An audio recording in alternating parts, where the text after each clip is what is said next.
Bonsoir à tous. Avec la sortie de Age of Sigmar 3, deux nouvelles bandes ont vu le jour et aujourd'hui on va voir comment faire sa bande de Stormcast Thunderstrike en 2021.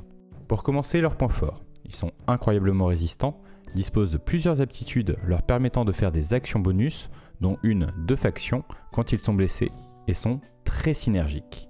En contrepartie, ils coûtent cher en points, sont plutôt lents et disposent de choix assez inégaux, rendant la création de bandes difficile, surtout pour un débutant.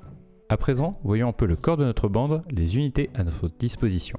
Pour 145 points, nous avons le Vindicator.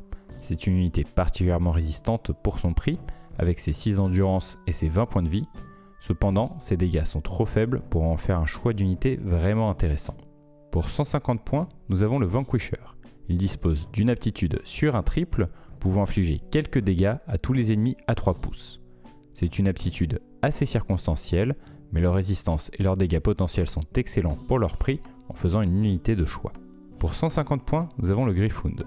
Il dispose d'une aptitude sur un triple permettant de faire une action d'attaque bonus puis une action de désengagement bonus. Cette aptitude est particulièrement intéressante, surtout pour le désengagement bonus.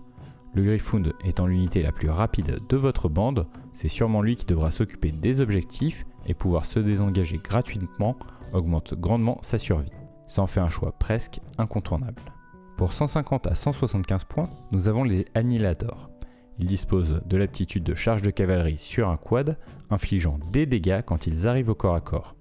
C'est une aptitude toujours pratique pour achever un adversaire, mais un peu cher pour un quad et souvent difficile à utiliser, les Annihilators ne disposant que d'un mouvement de 3. La version avec Meteoric Hammer est extrêmement résistante avec son endurance de 7, mais ses dégâts sont très limités. La version avec Grand Hammer est à mon avis un bien meilleur choix avec 7 points de dégâts moyens par activation. Il est incroyablement efficace en faisant un parfait tueur d'unités clés adverses. Pour 175 points, nous avons le Praetor qui dispose d'une aptitude sur un double qui permet de soigner une figurine amie avec la rune leader à 3 pouces, mais au prix de quelques dégâts en retour. Votre leader étant déjà extrêmement résistant, cette aptitude n'a que peu d'intérêt. Leur profil est plutôt bon, mais ne dispose pas de réelle spécificité pour en faire un choix intéressant. Finalement, pour 185 points, nous avons le Vigilor qui dispose d'une aptitude sur un double qu'il ne peut utiliser qu'après avoir effectué une attaque à distance et permettant jusqu'à la fin du round que toutes les actions d'attaque ciblant la figurine qui a été ciblée par l'attaque à distance gagnent une attaque supplémentaire. Cette aptitude est extrêmement puissante, pouvant vous permettre d'éliminer efficacement une unité clé adverse si vous êtes bien placé avant. Leur attaque à distance reste plutôt moyenne, en faisant une unité qu'il vaut mieux avoir en petit nombre dans votre bande. Encore plus qu'avant, les leaders vont déterminer la façon dont on réfléchit notre bande. Les leaders Thunderstrike ont une aptitude sur un double, leur permettant de faire une action de mouvement ou d'attaque bonus, mais seulement après avoir éliminé un combattant adverse. Dans les leaders classiques, nous avons le Vindicator Prime, le Vanquisher Prime, le Vigilor Prime, les Annihilator Prime et le Praetor Prime, qui sont des versions leaders de leur équivalent en unité.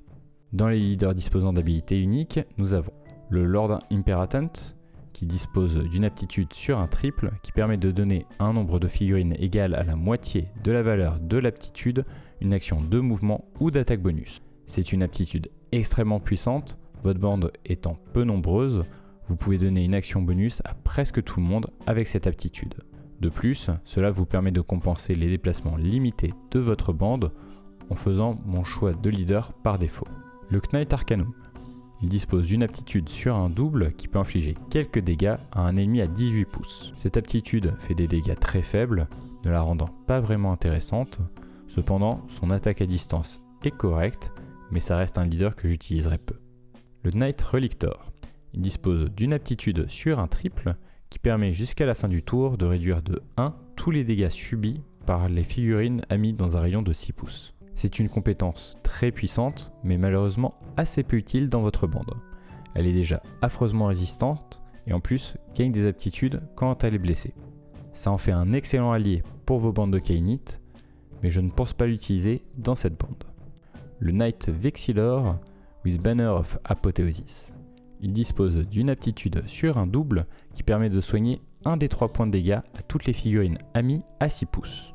Comme pour le Knight Relictor, cette aptitude n'a que peu d'intérêt dans votre bande en faisant un leader que je n'utiliserai probablement pas. Finalement, le Knight Judicator.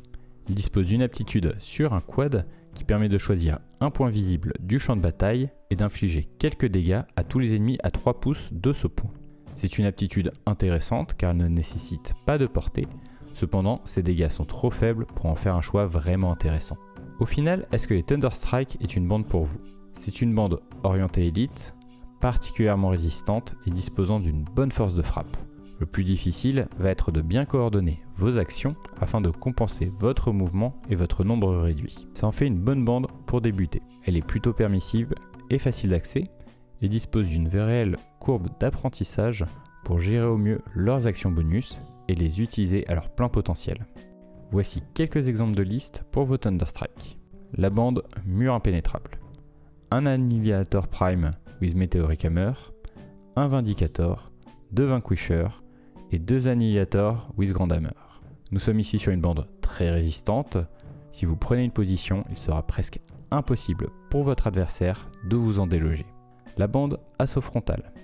Un Night Arcanum, un Annihilator Prime with Grand Hammer et 3 Annihilator with Grand Hammer. Nous sommes ici sur une bande lente mais très offensive, les Annihilators pouvant s'occuper facilement de la majorité des figurines adverses et le Night Arcanum étant là pour s'occuper de ceux qui voudraient s'échapper. La bande Tournoi. Un Lord Imperatant, un Vigilor et 4 Gryphound. Nous sommes ici sur une compo plutôt équilibrée, le Lord Imperatant donnant des actions de mouvement bonus au Gryphound afin qu'il puisse s'occuper facilement des objectifs ou des figurines clés adverses, appuyé par le debuff du Vigilor afin de maximiser leurs dégâts. Et merci à tous de m'avoir suivi pour ce nouvel épisode de Faire sa bande en 2021. Merci tout particulièrement à mes tipeurs et comme d'habitude, je compte sur vous pour me dire quelle bande vous souhaiteriez voir ensuite. Tout de suite.